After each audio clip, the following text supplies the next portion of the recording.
मंचावर उपस्थित सर्व मान्यवरांना माझा नमस्कार. आपण सर्वांनाही माझा नमस्कार. मी ज्यांचं नाव घेणार आहे तत्पूर्वी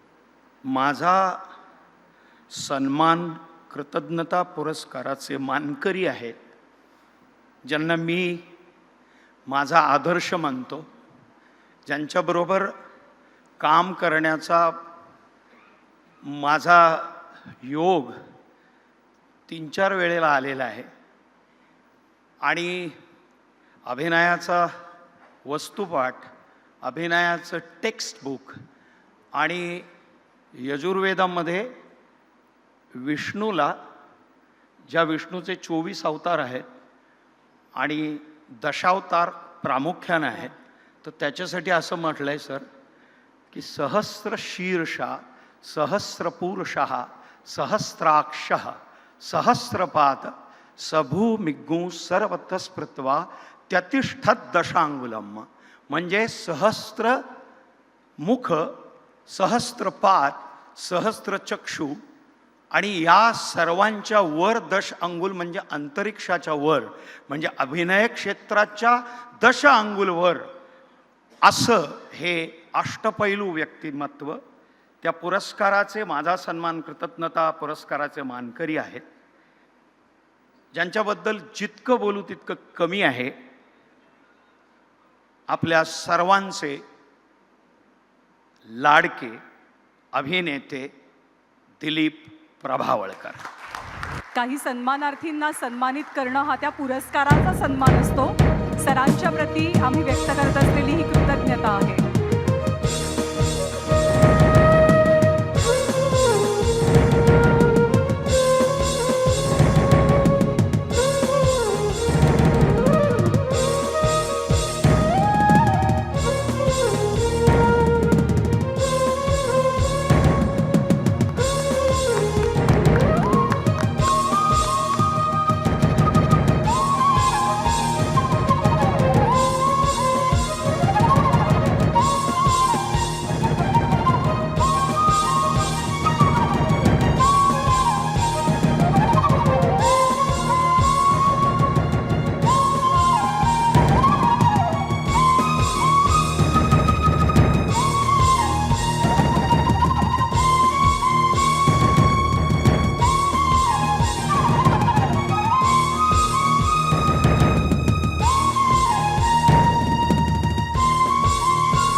व्यासपीठावरील मान्यवर आणि रसिक हो,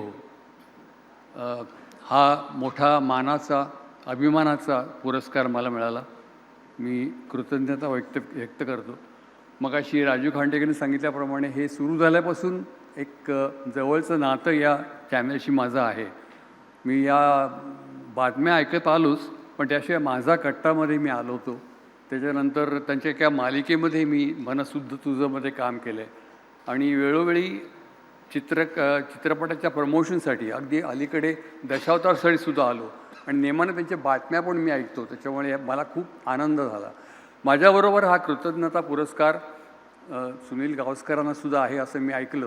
तर मला राहवत नाही आहे की गेली, मला हे सांगितल्याशिवाय राहवत नाही की मी त्यांच्याबरोबर हा पुरस्कार स्वीकारतो आहे, कृतज्ञता. कारण मी गेली 55 वर्ष त्यांचा मोठा फॅन आहे. मी 55 कुठून काढली, एकदम 55 हा आकडा कुठून आला तर 1971 साली जेव्हा त्यांनी जॉर्जटाऊनला ते क्रिकेट खेळत होते, वेस्ट इंडिज दौऱ्यावर गेले होते, तेव्हा त्यांनी केलेल्या पहिल्या सेंचुरीपासून मी माझ्याबरोबर अनेक हजारो त्यांचे फॅन्स झालेले आहेत. त्या सिरीजमध्ये त्यांनी हेल्मेट घातल्याशिवाय अतिशय खतरनाक आणि तुफानी गोलंदाजांना तोंड देऊन 774 रन्स केल्या होत्या. म्हणजे आता त्यांना खरं आश्चर्य वाटेल मी कसं काय लक्षात ठेवलं. त्यावेळेला मी गुगली कॉलम लिहित होतो षटकार नावाच्या निखिल वागळेच्या एका फोर्टनाईटलीमध्ये. त्याच्यामुळे हे सगळे त्यावेळेचे आकडे मला माहिती आहेत.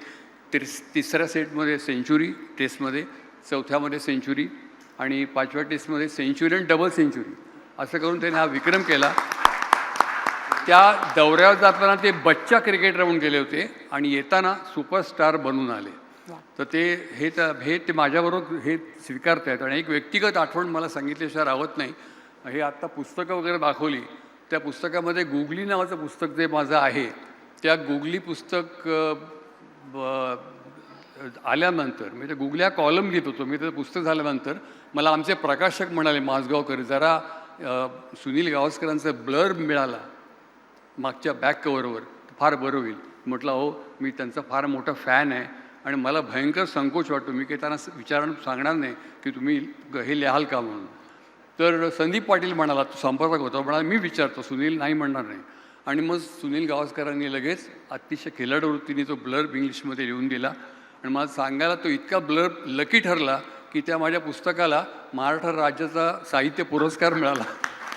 आणि त्याच्या 10 एडिशन्स झाल्या त्या गुगली पुस्तकाच्या. तर ही मला एक पुस्तक, आणि एकच फक्त सांगतो की मला काही राहत नाही म्हणून सांगतो सुनील गावस्करांविषयी, की माझ्या हसवापसी या नाटकाला, ज्यात मी 6 रोज करायचो, ते 100व्या प्रयोगाला ते आलेच प्रमुख पाहुणे म्हणून. आणि एका पळापळा कोण पुढे पळतो नावाचा फार्स होता आमचा. त्यात मी आणि भक्ती बर्वे काम करायचो आणि आत्माराम भेंडे पण काम करायचे. तर त्यावेळेला 200व्या प्रयोगाला प्रमुख पाहुणे म्हणून सुनील गावस्कर आले होते. इंटरवलला आत्माराम भेंडेने अनाऊन्स केलं की सुनील गावस्करनी आत्ता काही दिवसांपूर्वी डॉन ब्रॅडमनचा 29 सेंचुरीचा रेकॉर्ड मोडला आहे, तर आपण सगळ्यांनी त्यांना मानवंदना देऊया. आणि हाऊसफुल शिवाजी मंदिरमध्ये सगळे लोक उभं राहून अनेक मिनटं टाळ्या वाजवत होते सुनील गावस्करांसाठी. ही आठवण माझी कायम लक्षात राहील. तर असा संबंध असलेले माझ्याबरोबर हे त्यांना कृतज्ञता पुरस्कार मिळतो आहे. आता तुम्ही हे सगळे रोज काही पाहिले, त्यांच्याबद्दल मी फक्त थोडक्यात सांगतो. आता इतक्या काय म्हणताला मोठी करिअर झाल्यानंतर मागे वळून पाहताना किंवा सिंहावलोकन असं म्हटल्याशिवाय राहत नाही. हे करताना मला असं वाटतं की मला अनेकदा विचारतात की मी कुठली भूमिका करायला कठीण वाटली. मी चिमणराव कठीण वाटली की तात्या विंचू कठीण वाटली की चौकट राजा की महात्मा गांधी की दशावतार. तर मला असं झालं असतं की मला या कुठल्याही भूमिकांपेक्षा स्वतःचीच भूमिका करायला कठीण वाटते असं मला वाटतं. कारण मी जेव्हा कुठलीच भूमिका करत नसतो तेव्हा मी कोण असतो असा मला नेहमी प्रश्न पडतो. तर म्हणजे मला असं वाटतं की मी कोण, मी कोहम, हा थोडा आध्यात्मिक वळणाने जाणारा प्रश्न आहे, तो मला अनेकदा पडतो. त्याच्यामुळे ह्यात अशा सोप्या भूमिका आहेत असं मला वाटतं. एनिवे, मनापासून आभार ABP माझाचे. असंच प्रेम आम्ही सगळे त्या चॅनलवर करतो, तसंच प्रेम पुढेही चालू राहील. धन्यवाद.